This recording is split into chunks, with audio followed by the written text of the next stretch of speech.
Welcome to The How of Business with your host, Henry Lopez, the podcast that helps you start, run, and grow your small business. And now, here is your host. Welcome to this episode of The How of Business. This is Henry Lopez, and my special guest today is Bernie Stone. Bernie, welcome to the show. Thank you. I really appreciate it. I'm glad to have you. Bernie and I know each other, and I'll share more in a moment as to how that is. But what are the particular challenges and opportunities for military veterans if they're thinking about transitioning into entrepreneurship? And how does Bunker Labs, which Bernie Stone works with as a volunteer, how does Bunker Labs help military veterans and military spouses start and grow successful businesses and startups? So Bernie is with me today to share his experiences.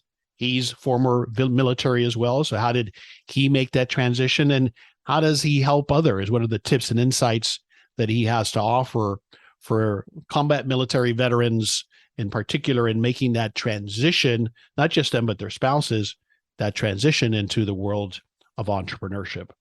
To receive more information about the How of Business, including the show notes page for this episode and how you can continue to support my show and receive exclusive content and discounts through a Patreon membership, please visit thehowofbusiness.com. So let me tell you a little bit more about Bernie. He has a tremendous background. Bernie Stone is the managing owner at Strategery Holdings, where he invests in zebra companies. And I'll explain what a zebra company is because I had to look that up. Zebra companies as a seed stage and angel investor.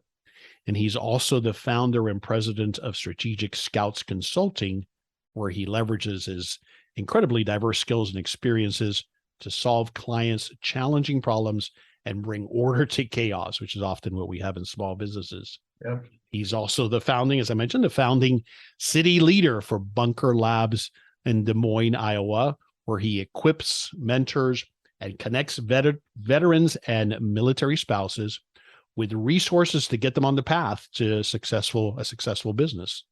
He's a retired Army officer and Afghanistan combat veteran. Bernie served over 15 years and traveled to over 50 countries. He also served in 5 U.S. embassies as a diplomat and received the Republic of Lithuania's Medal of Merit, that country's highest military honor.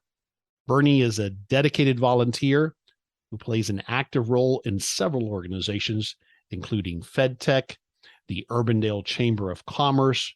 He's also a member of the Iowa Advisory Committee for USGLC, and he's a collaborator, as I am. That's how I got to originally connect with Bernie. He's a collaborator for Gino Wickman's Entrepreneurial Leap, not lip, Entrepreneurial Leap. And he's also a board member of the Polk County Health Services. So there's a lot that you're involved with, Bernie. Bernie lives busy. You stay very busy. Exactly right. He lives in the Des Moines, Iowa metropolitan area, as you might have gathered. Bernie Stone, welcome to the show. Thank you so much. And I want to particularly high praise for you for naming my company or saying the names of my companies correctly. Most of them, yeah. All kinds of people are like, you spelled Strategery wrong. Strategery. No, I got to name it. So thank you. I figured that was purposeful. And so since I mentioned it, I know what a zebra company is, but tell me what your definition is of it, please. Yeah. So everybody talks about unicorns, and there's this idea that, if only I could get my idea out there, then everything will be great and there'll be billions of dollars. And they're called unicorns for a reason. They're extremely rare if they happen at all. Zebras are all around you. There's great big herds of them. And in the investing space, in the private equity space in which I'm in, they get ignored, and I just don't understand why. And so you can take a lot of risk on a lot of companies and hope you get a unicorn, or you can invest in a whole bunch of zebras and make a ton of money. And so I invest in zebras. Yeah, no, I love that. I love that you qualify that and you share that, because from the prospective business owner's perspective, that's one of the reasons I started the podcast, by the way, Bernie, is I felt like all there was out there to consume was about the unicorns. So be the next Apple, or why aren't you like Bill Gates? And it's like, and sure, they're inspirational. They set these incredible boundaries, but it's not realistic. And then we don't consider ourselves successful because we didn't make it to $1 billion company, right? Yeah, I think it really, for me, it's part of a journey which and takes so many things into account, what we're good at, what we can be paid for, but also mental health and sort of quality of life, which gets ignored in this whole idea of the unicorn um, dynamic. And so, I think it's great if you have a profitable company and you're happy, you are winning the game. So this idea of failure, if you don't turn your idea into $20 billion and then go buy an island somewhere is, frankly, I think is a false, a symbol of success. Couldn't agree with you more. So as I was mentioned briefly, we are both eLeap collaborators, and that's how we met, I guess over a year ago now. We're fortunate to work with Gino Wickman on his latest, I think he would call it a passion project as well. He would. And that is, we're going to talk about it a little bit later. The book eLeap, Entrepreneurial Leap is, I think, a must read, and we'll come back to that point. But that's how Bernie and I got to know each other. And so I thought it would be fantastic to talk about specifically, and this, anybody listening to this is going to get value from it, from your experience and your tips and advice. What do you look for as an angel investor, regardless of whether you're a veteran or not? But veterans face particular challenges, just like we all do, and that's what we want to chat about. But before we do that, I just want to get a little bit more on your background. We could spend hours on this, but so briefly tell me the highlights of that military and diplomatic career that you had. So in a nutshell, I'm pretty good at sort of atypical thinking, and how do you get somebody to take an action in 100 years by doing something today? It's very much sort of 3D chess. It's not defined process. There's some gut instinct. I mean, it's art and science. And so I was pretty good at that in the diplomacy space regarding Eastern Europe. Now, I just didn't want to do that when I got out of the military. So when I retired, it was really about reinvention and how do I leverage the skills and experiences, which were extensive and very valuable, into something post-military. And so I did what most veterans do, and that is I get out and I just say, somebody tell me to do something and pay me money for it. Right. I didn't have a career goal. I didn't have a sort of path. I was desperation, and I've done a lot of discussion with this with veterans groups and people since, and it really is because the military does a great job of stripping out the individual, like who you are, and making you part of the system. When you leave, they don't put it back, and I mean, it's not their fault. It's just a really difficult thing to do, and so veterans, we struggle. We want somebody to give us challenging missions and impossible situations where we can come out on top and go, wow, we really accomplished something there. I fell into entrepreneurialism by accident because I had gone through this process of retirement and couldn't get a job that was meaningful to me. And then in rejecting the last job that I had, I just started my own 2 companies and didn't look back, and realized, and through also reading some other things from other veteran thought leaders, is that the veteran process or serving the military is entrepreneurship. You get these impossible missions and not enough resources with which to accomplish them, and you get it done. And that is starting and owning your own business. And I didn't know that before it happened. The 2 came together through serendipity. Learning how to leverage, being resourceful with limited resources, and getting the solving most problems out of those. Yep. So, but if you look back to, as you have, I'm sure many times, when you were in the military, even when you were in your diplomatic career, did you have any aspirations or thought, hey, maybe someday I'll own my own business? No, not at all. Not at all. And that's not necessarily a common thing among veterans. Post-World War II, 50% of veterans started a business. I know. I saw that statistic. That is incredible. Yeah, now that number's like 5%. So people have done PhDs on this. Why is it different? I'm not an expert at that. I would just say that for most veterans, when they get out, they're looking at someplace where they can excel, and people can give them that same sense of accomplishing great things and being rewarded for that. Napoleon said it's incredible what you can get people to do for a little piece of ribbon. Most veterans just want that same type of thanks and to be challenged and to do things. What we do with Bunker Labs is we say, well, you don't have to look to somebody else to tell you what to do or how to do it. You can do that for yourself. It empowers people to realize that they can be their own boss. They don't need to have someone, on a Monday say, well, this is what you're going to do this week. Insightful. Yeah. When you first got started then with your own business, I think it was Strategic Scouts Consulting. Was that the first business? I started both the same week. Both at the same time, yeah, of course. I had always had thoughts about some of these things. I want to maintain connections to a lot of the tremendous value that I have from my military service, and that's Strat Scouts. And then Strategery is more, I really got into investing while I was in the military. And Strategery is a way for me to continue that path. And so they're separate companies, started the same week, but to do big pieces of what I want to accomplish in the rest of my adult life. And so what does Strategic Scouts Consulting do? We do specific consulting work for firms. When typically what I find in a lot of my mentorship is that a lot of folks know the answer to their problems, they just don't see it. And so I mentor a lot of people for free through many organizations, like you mentioned in the bio. But there's some folks who just still don't want to do the work. Well, I can push them over to Strat Scouts and charge them a hefty fee, and I'll do the work for you. And it's business consulting, IT, a combination, whatever they need, or what is it? What type of consulting? A lot of it's much more of strategic thinking and planning. Okay. But I can certainly refer them to people that I've built in my network over the years for specifics. Like I know IT, I don't do that. But if someone said, we want to work with you for a larger strategic plan with a very specific IT component, we can do that too. Yeah. So it's been a while now since you've been your own boss, but thinking back, what were some of those early challenges beyond what you've mentioned already that you experienced in making that transition? I guess the biggest thing was just that I am capable of doing it, which was sort of a ridiculous proposition because I was capable of doing the exact same things when I was in the service. They would, again, give you a mission and then you have to figure it out and get it done. There's no question whether you'll be successful or not. You either are successful or they get rid of you.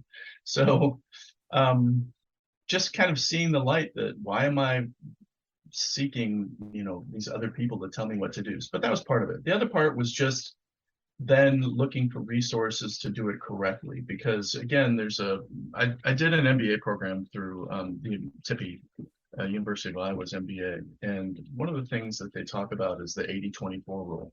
80% of businesses don't survive 24 months.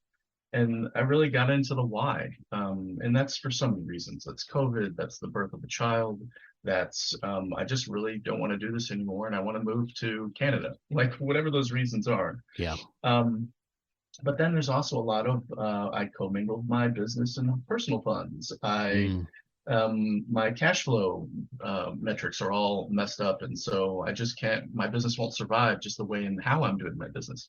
So there's all these little pieces that really got into digging in. What are those resources? What are the ways to do business better? Not correctly, because I think it's different for each person. Right. But better, or more, having a higher chance of success. Where did you get some of that help in the early days anyway? Digging into books, digging into mentors. Again, I do a lot of stuff with the Urbandale Chamber of Commerce, which is my local community. There are people all around you, wherever you live, that have tremendous success and are willing to help. You just have to locate them and ask. And I really, really encourage people to use those assets first, because typically as Americans, when we have a problem, the first thing we do is Google a solution, which is going to come up with a paid answer. You don't need to pay money for many business problems. You can go out and ask and get the same assistance, maybe at better quality, and it's free, which is better for your business. Yeah. I find that most aspiring entrepreneurs, and I know I was guilty of this as well, we're not good. Maybe it's a societal thing, but we're not good at getting that help. Is that the same with veterans? Worse? Worse. Yeah. Why Much is worse. that, Bernie? Well, again, I talked about, in the military, they expect you to solve things. Right. And when you ask for help, I'm thinking through this answer as I say it. I don't want to say it's perceived as a weakness, but if you ask everybody else to do your work for you, then you're not doing it. Kind of that go figure it out on your own is rewarded, certainly, right? Absolutely. And so veterans are a tough crowd to get. Like I work with Bunker Labs, as mentioned. We're a national organization, chapters across the United States. And getting a veteran to actually say, yeah, I could use some free help. Yeah. It is really tough. There's a pride component I got to think as well. It's like, wait a second, I just spent, however long in the military, I've accomplished these things. Now I'm having to ask for help. Sure. Yeah, sure. All right. So I want to go back to that stat because I do want to get your thoughts on 49%, if I got it right, about 49% of World War II veterans ended up starting businesses compared to just 5.6 or so post 9/11 veterans. In your assessment, what are some of those reasons why? I mean, that's a huge disparity, which we cannot attribute to just, well, there are less opportunities now than there were then, because I don't think either you or I believe that. So what is your observation? I think it's the other way around as well. I think it's easier than ever. Yeah. Yeah. I would say that, first of all, this is apples and oranges. Those are two completely different societies. Good point. Would have the greatest generation have started that many businesses if they had cell phones? Like, I don't know. This is a really tough thing to answer. But I would say that in general, there are so many opportunities for jobs, and there's ways to, you can reinvent yourself so many different ways now. Tomorrow, if I decided that I wanted to get into healthcare, I could just go and start studying healthcare. There are resources available for many different people in all walks of life to change their lives for however they want. And that's one of the amazing things about what we have here in America. I think in general, I would attribute the lower percentage now to this idea of following a path or having somebody tell you what to do. There's comfort in that. There's an ease in that. It's a safer path, absolutely. And you and I, as we deal with Gino Wickman's content in Entrepreneurial Leap, you have to have a certain mindset to want to get into this, day in and day out problem solving and dealing with the supply issues. And my truck broke down, and one of the people that I advised this morning, one of his workers called in sick, which totally wrecks his day, like whatever he was going to do. So there's a certain type of people that are more successful in that realm. Veterans, I think, are perfect for it. They just think they need to be shown that it is possible. And that's one of the big things that we do at Bunker Labs. Yeah, to model that for them, right? Yeah, we inspire to show that, hey, you're the same as this person right here with a $15 million company. You just haven't done it yet. Just go do it. Right. So, what about access to capital? Are there challenges there that I may not see that a veteran might face? So this is a particular kind of bugbear for me as I'm in the private equity space, giving capital to people. Well, not giving, but cutting deals with them. I think capital is everywhere. There's a ton of it. But the general, I would say 90% of entrepreneurs would say that is absolutely untrue. If you look at it from the side of the people who have the capital and they're looking to either invest or do some type of a loan, the issue is you and your business plan. So if your business plan is half-baked, or you don't know your numbers, or you say, as one person literally said to me, and this is a quote, just give me $1 million and I'll give you back $1 billion. No business plan, no nothing. Like, no, that's not how the system works. So there are some basic rules here so you want someone to invest in what you're doing. You should show the homework. You should show that there's a path to success. The capital industry is not built upon giving you money just to see if something will work or not. Venture capital, a little bit more that way, but so I would say that just all around every individual, there is a sea of capital. It's just a question of you getting access to it and having a chance to pitch and having a good pitch and having a business that is intriguing. And again, for me, I'm looking for zebras. So there could be 50,000 zebras today that will be rejected by larger investment firms just because they're not as lucrative. They don't have the exit that they're looking for. Yeah, it's not the potential home run from their definition of it. Yeah. Right. And so, you have the way the industry's built and who to talk to. This is all a process that takes a tremendous amount of time. And so what I tell people in the startup space is, if you want to take investment from somebody someday, the time to have a conversation with somebody is not when you need the money. It is years before. Mm-hmm. You should develop relationships. You should develop trust. You should develop the fact that they believe in who you are prior to you ever bringing them a possible deal. So they're like, yeah, let's hear this. You've already set the conditions to be successful.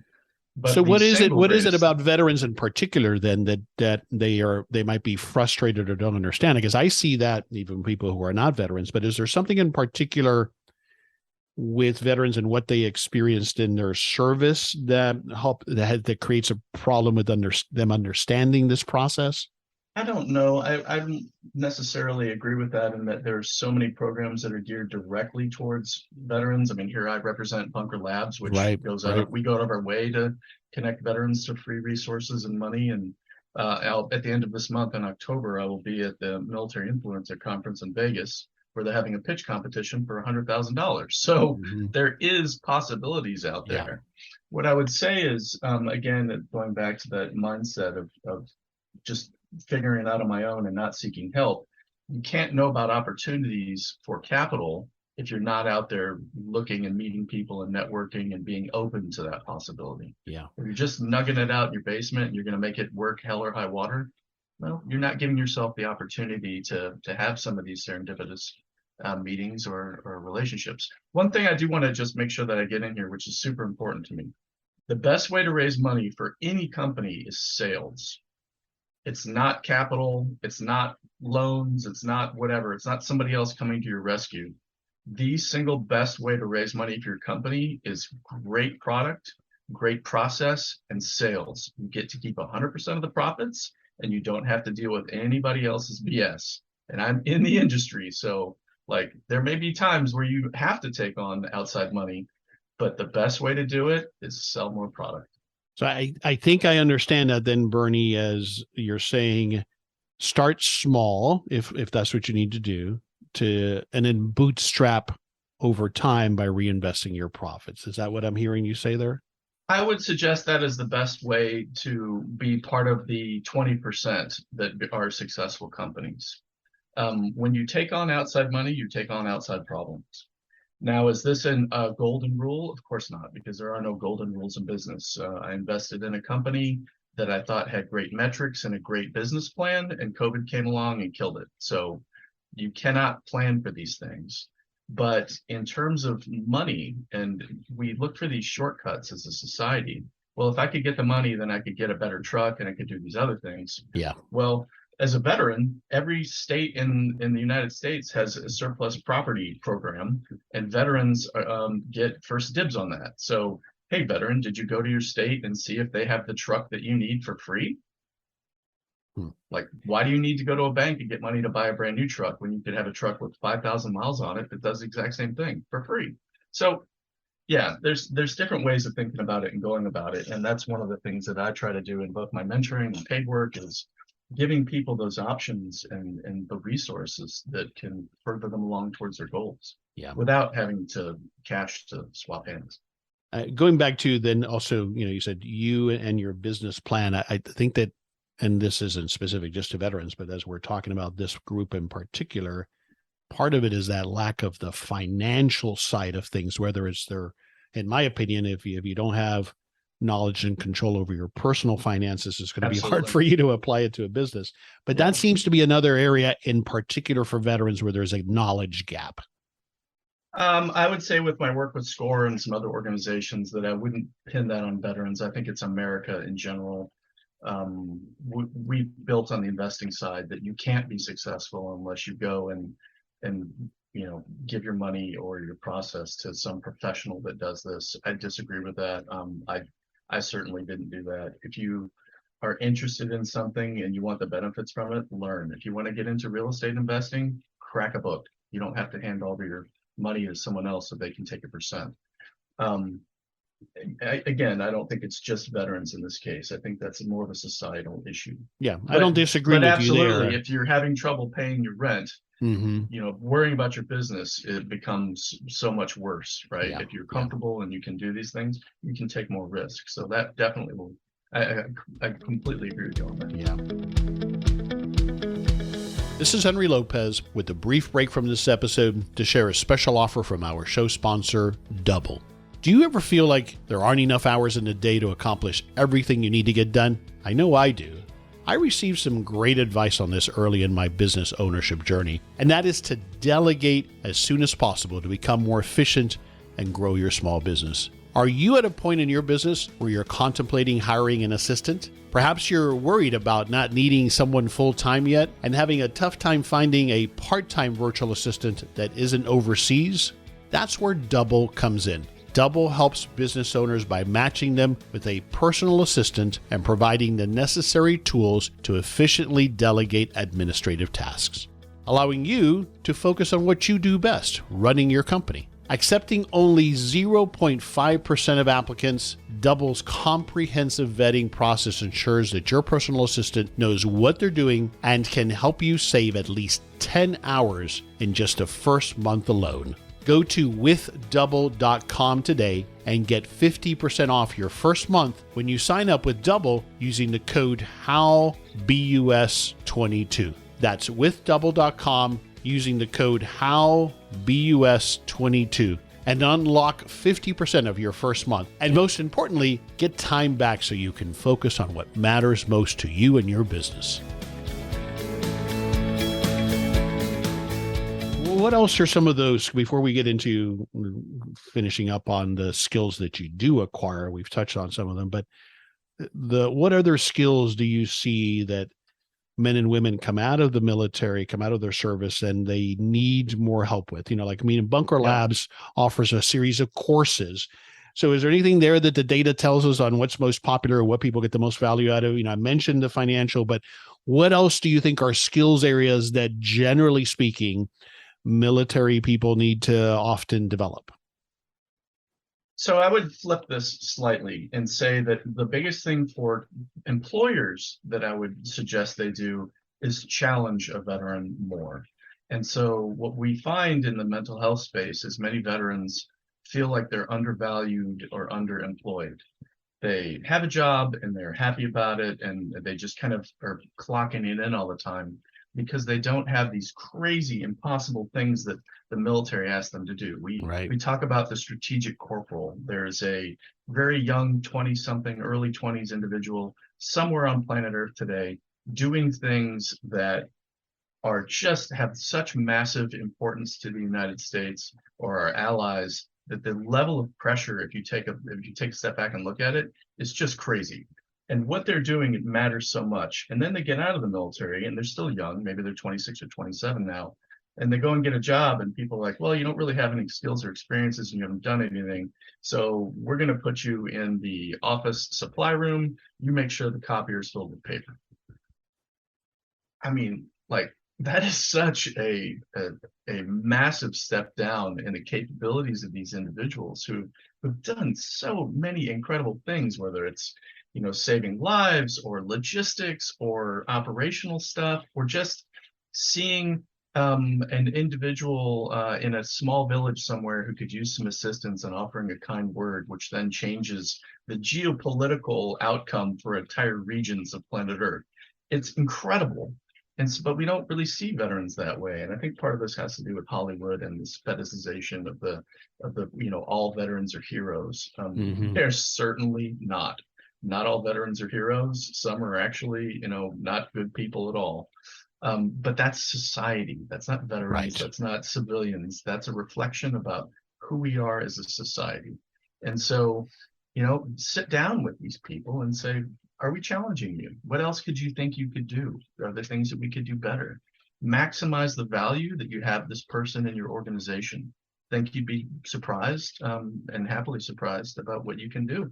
Mm-hmm. All right. So I get that. If I'm looking at employing a veteran, and I want to ask you another question related to that, because me and my business partner as business owners have tried to have a focus on that over the years for all of the obvious reasons. Not the least of which is the benefit to us of what you get when you get that kind of person on your team. But does that then, this challenge that we've been talking about and around, where you come out of the military and you've achieved such great things, you've had such great responsibilities, and then you go to start a small business that by comparison might seem like it's No, not the same level of challenge, maybe. Sure. Is that a challenge sometimes mindset wise for veterans that hey, you're going to have to take this step back, maybe mindset wise, to start something and then build it from there? Yeah, I would say it is, but it isn't. In the case of, if you look at pay and benefits, it absolutely is 100%. The military is a very safe place. They're Right. going to give you housing. They're Yep. going to give you medical. They're going to give you food. So that's when you suddenly don't have those things, Mm-hmm. it gets stark. But I would also say that if you stay focused on the mission, because the military is very mission focused, what do we need to do to accomplish this mission? Let's get it done. If your mission is to create a successful company and you keep your eyes on that goal, looking forward and not buried in the day-to-day, and this is advice for anybody, it's not just veterans. Yeah. You're more likely to stay on target and do the things you need to do strategically within your business. I mean, you can hear me use the word strategic a lot, strategery, etc. I completely think that people get bogged down in the details and they lose sight of what they're doing and why, and things go off the rails. Yeah. You've got to keep an eye on where you're going in the future so that you can stay on that path. And I think the veterans, we lose sight of that. And if they can just keep that mission focus, successful business, revenue positive, this kind of growth path, whatever their business plan, whatever they come up with, stay focused on that. And are you doing the things on a daily basis which get you to that goal? If you're not, you need to change what you're doing, change your goal, or get out. And that's one of the easy things about being in the veteran space is I can have these very stark, abrupt conversations. And FedTech, I'm one of the mentors. I'm the abrupt mentor because I just tell people are you doing Straight it or up? not? Yep. There's no coddling buts, here, right? Yeah. So my bedside manner is much more drastic than I would say other mentors. I'm working on it. To become more warm and fuzzy. Yeah. Yeah. Well, I mean, there's different approaches for different people, and I'm not in the military anymore. I'm a civilian. And if you want to be successful in a new room and space, you should learn some of the ways of going about things in that new room or space. And I knew this as a diplomat. So yeah. Bernie, when you are chatting with someone now who, let's say they're about to get out and they're thinking about starting a business, I think there's a big variable here, depending on what their financial situation, their personal financial situation is. Let's say it's not great. Is the path that you might guide them on is to go get that taken care of, get a job first, get stable, and then pursue starting a business? Or what are your thoughts there? I don't want to answer in a specific way because I truly believe this is an individual kind of question.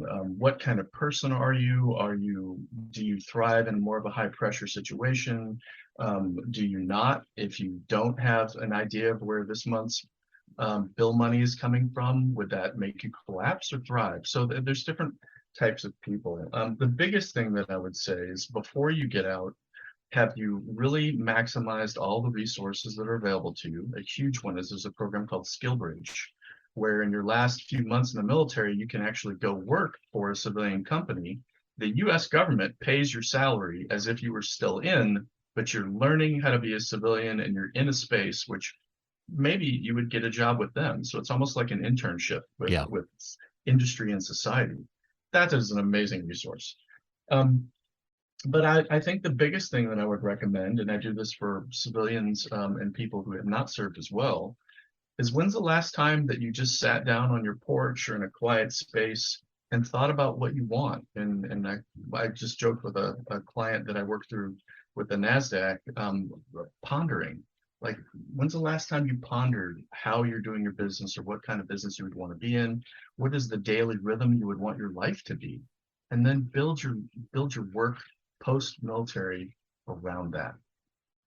And is this a particular challenge? Because as we've pointed to in my observation from the outside, is that often when you're in the military, someone else is kind of guiding things for you to some degree. Yeah. Not to some degree, to most degree. There's a defined path through promotion or schools. There's certain gates that you must get through. So it's extremely defined. It's hyper defined. The path to success in entrepreneurship, although many business courses and things would have you say that it's the same, that you must do certain things. I completely disagree with Yeah, that. I know it's a Gino bumpy, Wickman, rough, and winding road yeah, at best. and you find your way through it. And That's Gino right. Wickman himself is a guy who does not have a college degree and has exited multiple $100 million company and is now growing another. I mean, the guy is an entrepreneur in definition. Like he's an icon of it. No college degree, which society would say, well, you can't do that if you don't have a college degree. I think that people who know what they want and they have the will to get up in the morning and do it are going to accomplish anything they want, whatever that is. So much here, what I'm hearing as a common theme is the whole mindset that Absolutely. often seems to be the challenge here. Yeah. But in a healthy way. If it becomes manic or it becomes at the destruction of the rest of your life, again, I don't think that's a good thing. There's a Japanese concept. If I apologize if I say this incorrectly. I'm a Russian speaker, not a Japanese speaker, but ikigai, Ikigai, and it's this Venn diagram of the four major pieces. Like, what are you good at? Can you be paid for it? God, what are the other two? Anyway, I have your listeners just Google ikigai.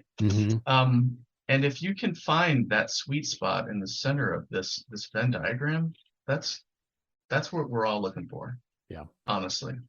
And so if you find yourself that you have a business but you're just not happy, or you have a great business and you're happy but it's not paying you in a certain way, what can you adjust about how you're doing things to get you back into the center?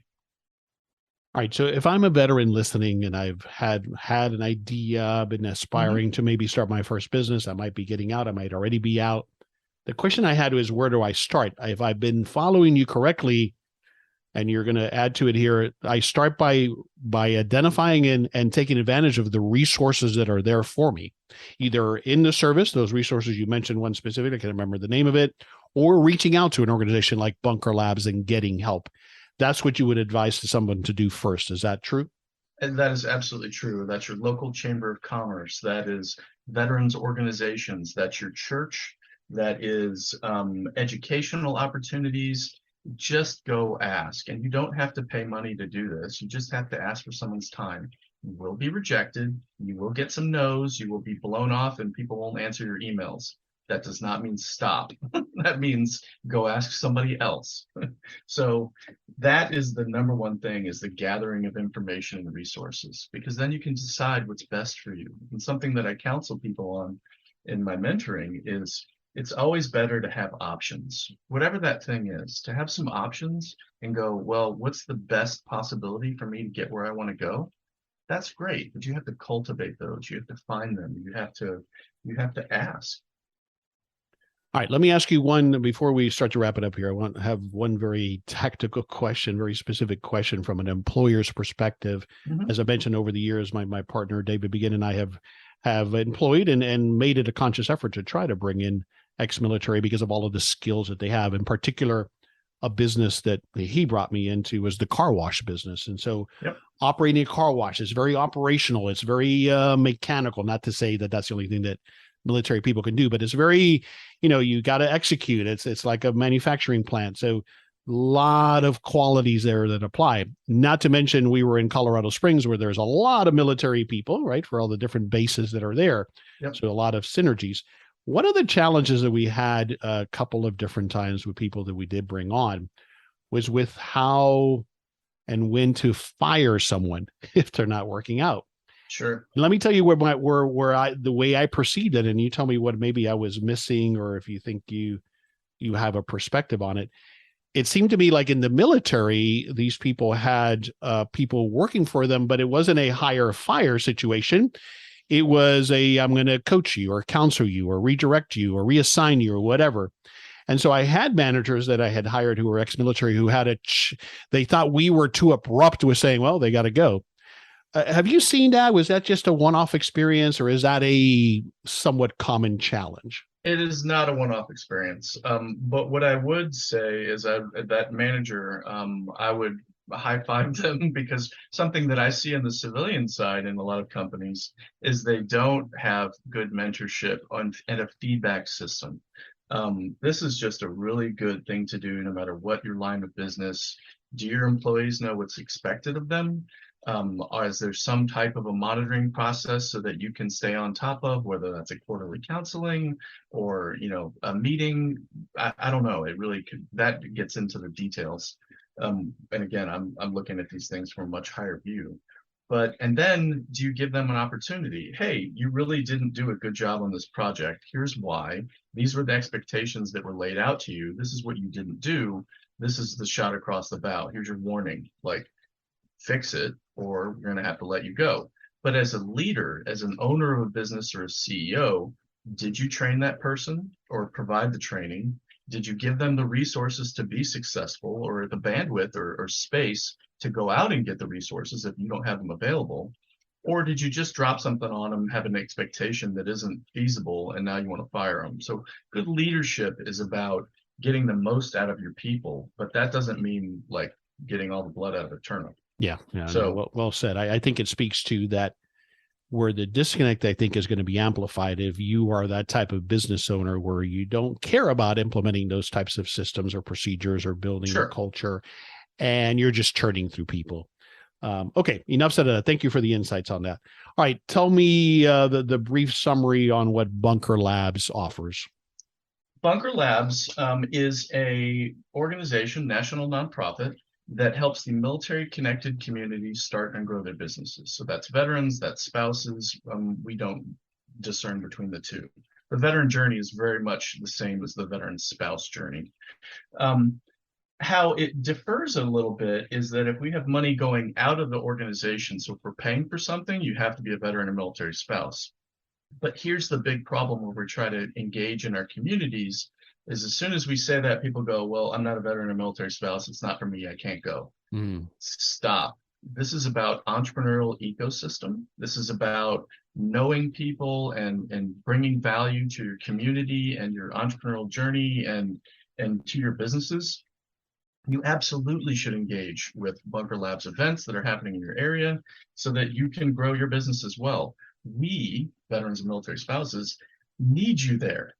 We can't be just this internal organization that is only veterans, because look around you. Again, only 5% of veterans start businesses, and that's not saying that those are all successful. So we have to have people that are connected to us and interacting with us across the spectrum. And that's for any community. That's not veterans, but that's also BIPOC and the LGBTQ community and women owners and people who want to do whatever your flavor is, all of those businesses need to work together to advance business across the United States, because we need the tax money. Bridges are expensive. So the more businesses that are successful, I'm all about it. I hear you. I'm with you. And where do we go online to learn more about Bunker Labs? Bunkerlabs.org, O-R-G. And we have online programming. We have communities across the United States. And again, if you're not in one of those communities, just reach out to the online community, which is huge. We have virtual programs. And this is something that I wanted to mention earlier is the veteran experience. Again, when you get out, you sort of feel lost or cast adrift. Yes, it can be very isolating. On top of the fact that entrepreneurship is isolating, it's even more so, right? Doubly so. Right. And so just having a place where you can go, even if you don't want to start a business, go to Bunker Labs and be part of the community. And that's something that I had a conversation a couple of years ago. A guy was really happy in his job. And he's like, well, this isn't for me because I don't want to start a business. I said, this is absolutely for you because you're a veteran and we can just have a conversation. So we don't want everyone to just fire themselves from whatever they're doing and start businesses. That's not Bunker's goal. Right. Bunker's goal is about creating better outcomes for folks, which they determine. And so me as a city leader, or ambassador, as we call them now, here in Des Moines, I have a mission to, again, help start and grow successful businesses. How do you define success? There is no metric for me as an ambassador here. It's not growth of 10% or hiring another 5 employees or getting to, a certain profitability. Is your life better? Are you happier?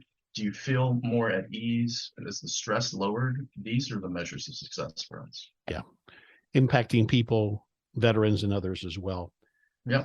The book recommendation, I know what it's going to be. We've touched it on already. You and I both are huge fans of Gino Wickman and his book, Entrepreneurial Leap. Entrepreneur leap, absolutely. It's not that this idea of whether you're an entrepreneur or not, everyone can be a business owner, but the type of business that you get into, are you more inclined to be happy owning a franchise, or do you really just want to create something that is absolutely bespoke and is only you on planet Earth?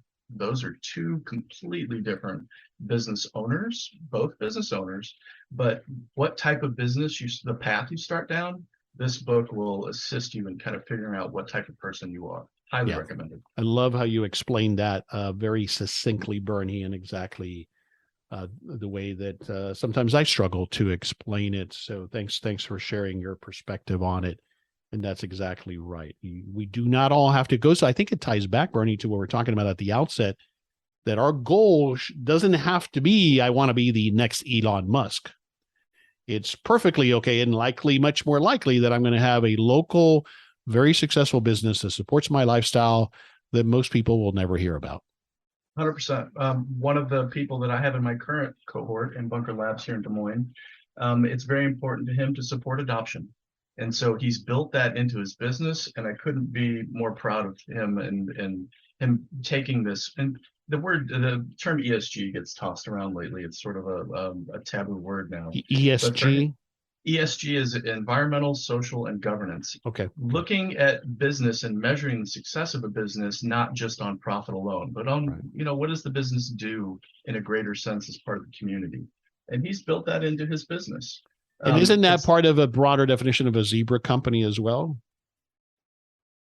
That's an interesting question. I don't know. I'm going to have to think about that. Do I exclude companies that don't have some sort of a larger goal in mind? I don't know. I would say the answer to that in a technical sense is probably yes, because I'm looking for founders and business owners who are very focused on what they want, and it's not, to me, just about the bottom line. I think a lot of bad decisions get made in business. If you want to get some proof of this, just look at the stock market on a daily basis. A lot of bad decisions get made just because they're chasing a quarterly profit number or something to that effect. So yeah, well, and it doesn't have to be like planting trees. Right. It doesn't have to be. It doesn't have to save the world. Yeah, it could but be you volunteer. But how are you impacting your community in a positive way, or your tribe, or your group, or whomever it might be? Yeah. Here in my store that sells widgets, we will not work on Friday afternoons. We will devote that time to engaging and volunteering in whatever organization you want. There you go. That's amazing. Yes, it will have an impact on your profitability. But if it doesn't destroy your profitability, it's going to make your life better. Go do it. All right, Bernie, what's one thing you want us to take away from this conversation that we had, primarily focused on this transition for military veterans into entrepreneurship? I would like to expand that off of just the veterans and say that anybody in the United States is capable of achieving what they want if they do the work. There will be obstacles. There will be people in your way. There will be competition. There will be the trouble of getting your brand out there. People have to know you're there. It is work, and it's work by definition. You can do it and go out and start it.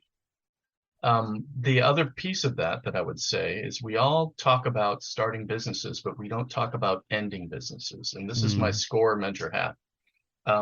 When you do a business plan or when you decide to do something, you should also have a very clear answer of when you want out and how to get out of it. And that could be profitability. That could be, I'm going to have this business until I make $50 million from it, and then I'm going to sell it to somebody else. Great. But that sure better cover, I'm going to have this business, and when I lose $50,000, I'm going to shutter it. Yeah. And we see too many people in business that just keep chucking money down a hole for something that does not work. Yeah, they won't give up, right? We don't want to give up. Yeah. If I could only just do this, or then get this loan and maybe that, don't work in maybes, don't work in sort of dreams to do these very hard business decisions. You should know when it's time to turn the key and lock the door and walk away. And so don't let the business destroy your life. Well said. Tell me where you want us to go online to learn more about you, and also, again, Bunker Labs. Yeah, for me, it's berniestone.com, but even easier would just be go to my Twitter page at StratScouts.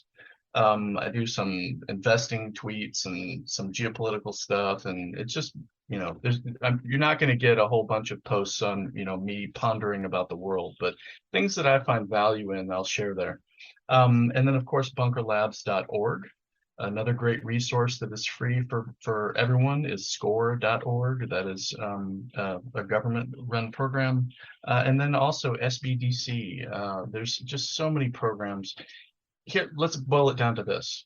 If you want to start a business and you don't know where to start, go to your local economic development office, which could be at the county level. You might have one in your city, and just sit down and talk to that person and be like, these are my ideas, help me shape them. And because it's their job, they're a government employee to get more businesses started that can pay taxes. Absolutely. So use them. And you and I, having served in many of those different kinds of organizations, that often we're sitting there waiting for somebody to take an opportunity to come Right. in or ring the phone. It's like, we're always amazed at how few people take the opportunity of the resources that are there at their disposal. Well, it's even worse than that, because usually when they come in, it's when things are already on fire and sinking. Oh, They yeah, go, yeah. hey, I need help. You need to fix this. Yeah, I already signed this agreement, or I'm already in Yeah. partnership. Yeah. My favorite is the company that came in and said, we want to start a business. Great. But it's okay. We already have a website. Well, wait a minute. We paid $30,000 to get a website built. They didn't even have a company. They didn't even have a built-out idea, but they paid $30,000 on their balance sheet. I was like, oh my God, like, okay. Yeah, we have seen that so many yeah. times. Bernie, a great conversation. Thanks for taking the time to be with me and share your insights and thoughts and experiences. It was a pleasure. Yeah. Same here, bud. All right. Thank you so much. Thank you. This is Henry Lopez, and thanks for joining me on this episode of The How of Business. My guest today again was Bernie Stone. I release new episodes every Monday morning, and you can find the show anywhere you listen to podcasts, including Apple Podcasts, Google Podcasts, Spotify, and at my website, thehowofbusiness.com. Thanks for listening. Thank you for listening to The How of Business. For more information about our coaching programs, online courses, show notes pages, links, and other resources, please visit thehowofbusiness.com.